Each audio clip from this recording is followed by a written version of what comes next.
Hey guys, welcome back to the Art House. It's been a little bit here. I'm finally recovering from my cold. I'm feeling a lot better. I'm not sleeping much because there's a lot of action going on, a lot of hype for this weekend. On 4/29, that is the embargo date for the box openings. Some people received 3 packs. Some people received a nice little kit with a booster box and I think like a binder. Other people just got a booster box. I got a booster box, and I'm super excited to open that live on this channel on Saturday, April 29th, this Saturday at 3 p.m. Eastern.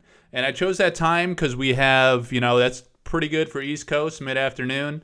On a Saturday, we got the West Coasters 3 hour earlier, Mountain Times, like an hour or two earlier. We got the Europeans will be 9 o'clock at night, not too extreme. I don't know. 39 packs is a lot. It's probably going to take a few hours. You know my style. I like taking my time. Some people say 6, 7, 8 minute videos is the sweet spot. Not my style. I go as long as it takes, and I try to cherish the moment. And I thought, I was kind of torn. Like, should I do a recorded video, put it out? I gave it a fleeting thought, honestly. I was not torn. I think live is the way to go. It's going to be a special, unique experience. I want to share that booster box with the community, the box opening experience, first ever box on the channel. I expect to open a lot on the channel. It's going to be super exciting. And this hopefully will be a special moment in the historic archives of Sorcery. It'll be a live that we all participated in. It'll be up on the channel, until the end of the time, until I fold the channel or something, or who knows? Who knows what happens in life? But it'll be up there. It'll be memorable, hopefully, a good, fun, shared experience. And there's going to be some surprises along the way beyond just the booster box. I don't want to leak anything too soon. It's been very hard biting my tongue on this because there's some exciting developments. But yeah, I'll just leave it at that. Saturday, 3 o'clock, live, Collector Arthouse YouTube channel. And it'll be simulcast on the Sorcery Contested Realm Facebook community group. It's the largest Sorcery Facebook group. Currently, we're at about 1,550 members or so. Closing in on 1,600. There's been great growth, a lot of momentum and excitement coming up on release. But this is a market update video. One thing in that vein, the Sorcery Contested Realm Marketplace Buy Sell Trade Group is a group that I stood up 5 or 6 weeks ago. I want to say it was sometime in March-ish. And we're almost at 500 members, 493 members. So that's great. We're all going to be on the chase for a master set. And some people are saying, non-foil set, that's cool. Play set maybe. So you have enough to have a full number of copies that are legal in your deck. That's a pretty cool way to go. Getting all the foils is going to be super tough.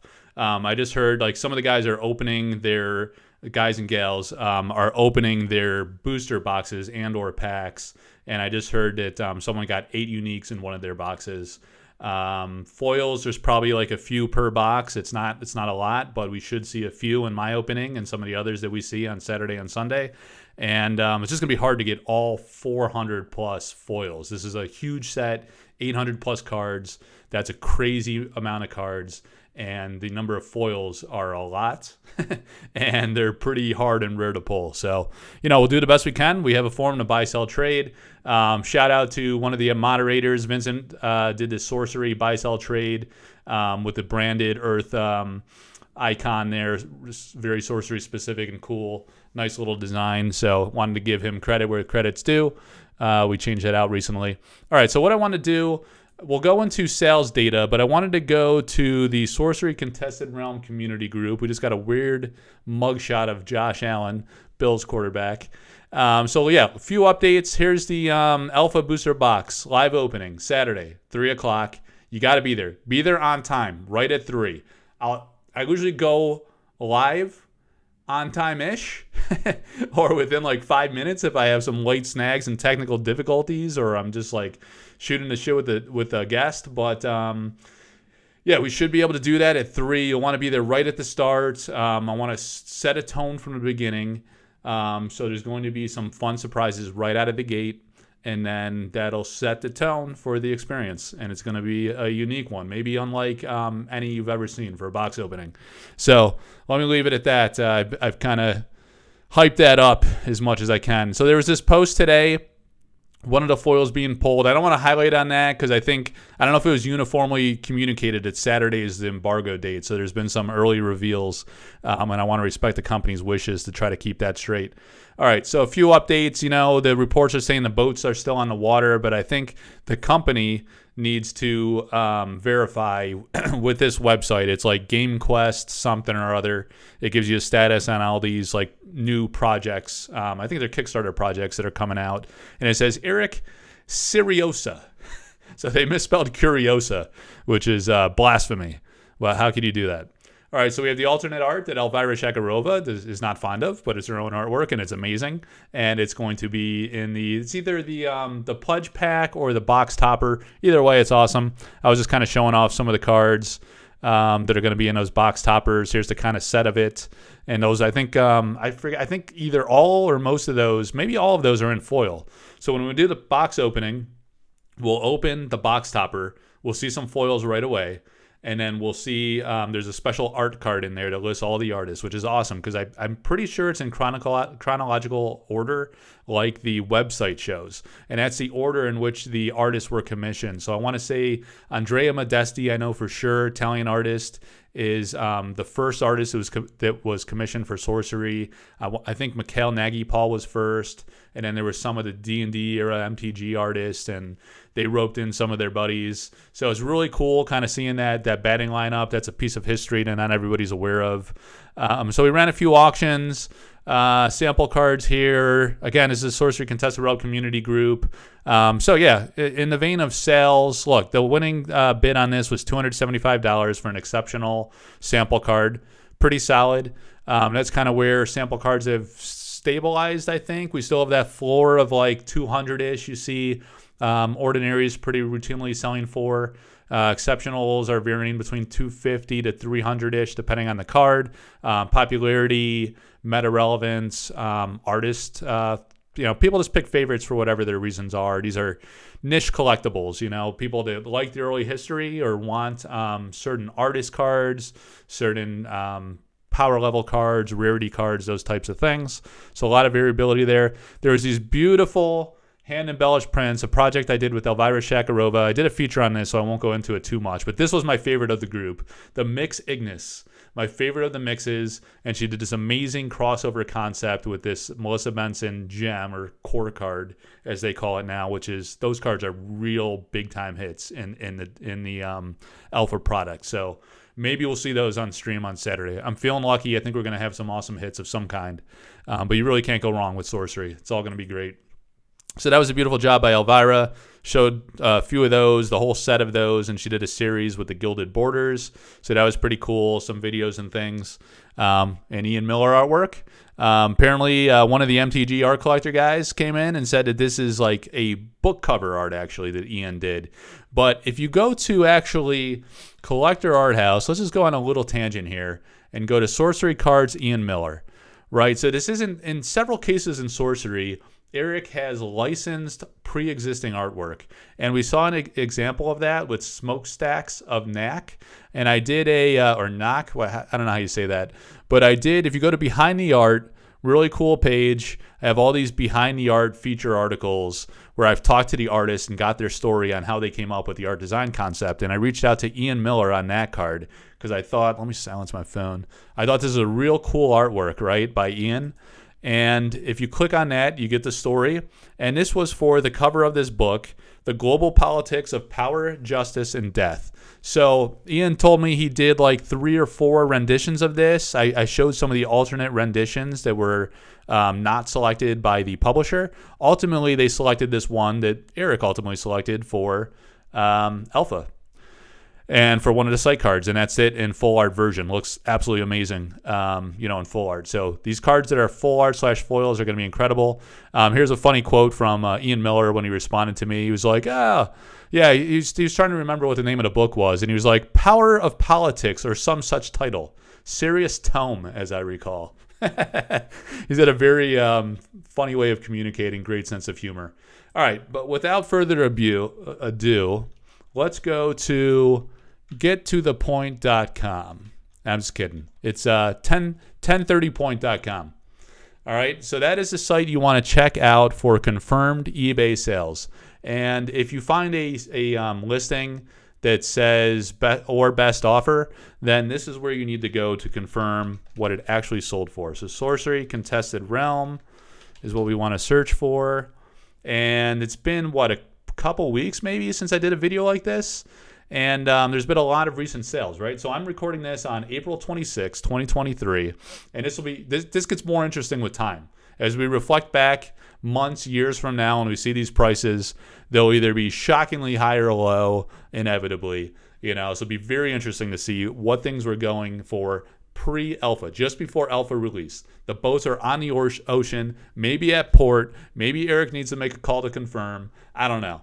They're close, right? They've been on the sea for I think it's got to be 3-4 weeks, so that seems kind of long. So maybe they're at port, maybe they're sitting at customs. I don't know. Hopefully we get some tracking numbers soon. But you have some confirmed sales. The first one right off the bat, Sorcery Contested Realm, Alpha pre-constructed deck, set sealed. All right, so it was listed for $349.95, and a best offer was accepted for $332 and change. All right, so pretty solid. I mean, that's pretty comparable to going prices for booster boxes at the moment. They're pretty close to parity, I think we'll find as we go through here. So Alpha Booster Box, $350, sold yesterday also. Another sale yesterday on another booster box, got a best offer accepted around $380. Let's see. Also yesterday, another box, $429, best offer accepted. And then you got some AUD, a currency I do not understand. You got to do a conversion there to USD. So then you got another booster box sold 2 days ago for $499. All right, so it's in this let's call it 350 to 400-ish. That's a real high sale outlier, almost $500. That's pretty interesting. So 350 to 450, let's call it. I mean, that's pretty healthy price action. Pretty pricey. Remember, these were $130, I want to say, was the base price on these in the Kickstarter, and then there was an early bird special that was $120. And that might have actually came with a sample pack too, which is pretty wild. Those sample packs. All right, so those are the main listings, right? Let's go take a look and see. I did see a couple sample pack listings. So if you go to eBay and, again, just search for Sorcery Contested Realm, should do it. We won't get too specific on category. And let's take a look at the listings. All right, so we got a case, $1,650. This is interesting because this is a live auction with 5 days left. It's at $1,650, already 23 bids, and this is from Chicago, Illinois, so it's in the U.S. It's U.S. currency, 23 bids. Let's see, this baby started at 99 cents. Someone was, I had a debate with somebody about all auctions should start at 1 penny and just open-ended. And you could do that, but there's different strategies. You could open at a couple $100 or something. Depends on the product, right? If you want a base price where you're not willing to sell for less, you can start higher. You could have a reserve price. A lot of different strategies. You don't have to start at $1. You're not manipulating the market if you start higher, because if there's not buyer demand interest at a higher price, they just don't bid. It doesn't sell, It's common sense. So it doesn't really matter starting price. It's closing price that matters. All right, so you see a variety of bidders, couple with 13. I usually like looking at the bidding history to see if they're first-time bidders or if they have some experience. So 13 bid history, 108. This guy bid several times, all the way up to 350. Then kind of bowed out. So I guess he's just dipping his toes in the water, trying to get a steal. Maybe sometimes they resurface towards the close. These early bids aren't that meaningful on a several-day auction. And then you got someone here with 915, bid it up to 1625, and then 55 bids. Guy with 55 bid history with 1650. All right, so we're at 1650. We got a lot of time to go on that one. Almost 6 days, 5 days, 23 hours. All right, so we were looking at a couple sample cards here, priced pretty healthy pricing on that. Binder. I think there was one binder sale that I might have missed on the last website, sold for about $150, which is 3x on your investment. I think those binders were $50, so selling for $150 is interesting. We got 9 people watching this. Buy it now. Not or best offer, so that's probably why it's still sitting there. I think people are out making offers. Let's see. You got a pre-order on beta for $229.99. No. Don't do that.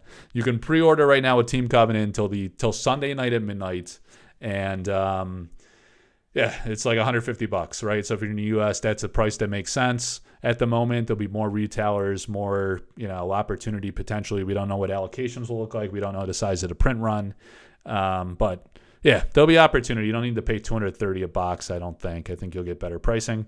$27.50 for a case. All right, so that's averaging out to well over $300 a box. So over $400 a box.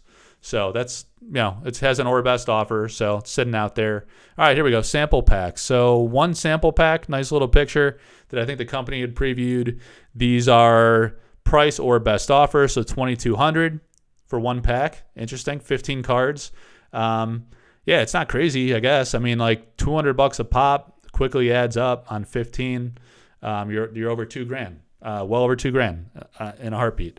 So, if you value sample cards at 200 plus, that's actually a reasonable offer. You got one for $34.95, $2,100. Buy it now, free shipping. So it'll be interesting to see if we see any sample pack sales. In the Facebook Marketplace that I showed previously, we don't allow pre-sale products. You got to have the product in hand. That's just a measure of safety to try to cut down on fraud and bad feels with people not following through on transactions. Of course, that could always happen on any listing, but we're just going to wait for release. Just be patient. It's a few weeks out, and then that'll be a vibrant marketplace, almost 500 people. All right, so that's kind of the summary. I mean, we see some healthy box action. We see pre-con still worth a lot. There's not a lot of recent pre-con sales history. It's interesting. It's mostly booster boxes, but $350-ish. I guess, for a pre-con set still is still the prevailing expectation of what you're going to pay. And booster boxes, $350 to $450 in some cases. So it varies. And then we have this auction for a case, so that'll be interesting. These auctions get wild, you never know where they're going to close. People love to bid. And sometimes they sell higher than a buy it now. People just get wrapped up in the bidding, I guess. And we'll see on a per box basis what that looks like. We don't know that there's any case premium per se when it comes to pull rates. All the pull rates have been reported on a per pack basis for everything from ordinary, exceptional, elite, unique, and for the foils. We do not know anything about the curios. We don't know what they are. We don't know the pull rates. That's the magic of it, right? So maybe we'll find one on Saturday. Maybe won't even notice that it's in there as I'm looking through it because they're supposed to be subtle in some cases too. So it'll be interesting to see who uncovers the first curio. I'll probably have like a pretty long stream. We're going to take our time. We're going to enjoy it together. Live opening, 3 o'clock Saturday, Collector Arthouse YouTube. All right? Follow along, enjoy the experience with me. Some people don't want to see the cards. Watch it blindfolded or look out of the corner of your eye. But, and if that's the case, that's kind of interesting. Like a lot of people don't want to see the cards and are holding out. So they don't even watch my videos or they won't watch it if I'm showing cards. I have the largest library of content actually showing cards. Sample cards, tons of sample cards. I've done 2 sample pack live openings. An art pack and a silver pack, or maybe it was 2 silver packs. It might have been 3 videos. Man, it's hard to remember. It's been a long time. A lot of content, big content library, but a lot of cards. We've shown original artwork, hand embellished prints, a lot of original paintings as previews for auctions and sales, or just like my own collection and stuff like that. So people holding out on not wanting to see any of the art or cards, that's great. Maybe it's suppressing my views. Maybe we'll have a big surge after release, more subs, grow the community, grow the awareness. I like talking about the history of the game. I did a lot of research and digging into the history, the real history, and the speculative history. And I make those distinctions clear in my videos. Go to collectorarthouse.com. It's a great resource for all the history of the game. If you're new to the game. There's a lot of channels, a lot of content creators picking up steam. They'll be doing openings. Some have done content over the past year or so. Some are newer channels, so it seems to be picking up, so that's great. But collectorarthouse.com is a great resource. You don't have to look at the cards if you don't want to. You could go read the articles. Just read the artist interviews and learn about the artist backgrounds, because they're awesome people. They have such impressive professional accomplishments, even beyond TCGs. A lot of them, this is their first TCG. So it's super interesting learning about their background, seeing the artwork that they did outside of Sorcery, so you can still enjoy that without the spoilers. And just be careful. I do show process images in a lot of those articles or interview, like they're written interviews on the Collector Arthouse page. So there is history of the development of some of their card concepts, which is really cool to see. It's not that big of a spoiler. I think it's worth checking out. But it's a great resource if you're new to Sorcery to learn all about the game and the game history. A lot of interviews, articles, all types of things. Behind the art stories right from the artists themselves. It's very art-centric and artist-centric. It's really cool. All right. But check out the live event on Saturday. Be on time. We're going to open with a bang. It might take a while to get through 39 packs. There's going to be some other things going on that might slow us down a little bit, but it'll be worth it for the experience. I will do everything I can to make that as true as possible. And it'll be special, different, unique, and just a great time. And I want you guys to all enjoy it live, have no regrets, be a part of history. And you can reflect back on that video and tell your kids someday that you're part of one of the first openings of Alpha Sorcery, a game that will be massive. It will be massive, all right? Because even on just an art appreciation and collection level, it is the best project ever. It's so epic. I mean, the artist, the diversity of art, it's epic on that level, and the game is good too. It's a fun game. All right, there's a lot of people that have been playing a lot and have attested to how much fun they're having. So it's legit on all the different levels. Hopefully the business execution's there, the distribution's solid. You retailers pick it up and help make it successful. Content creators will do our part. And thanks guys for hanging in there for just a very short 22-minute video. Setting records, short videos. All right, hopefully everybody's happy. Can't please them all. See you Saturday, 3 o'clock. Don't be late. Live right here, 3 o'clock. Take care.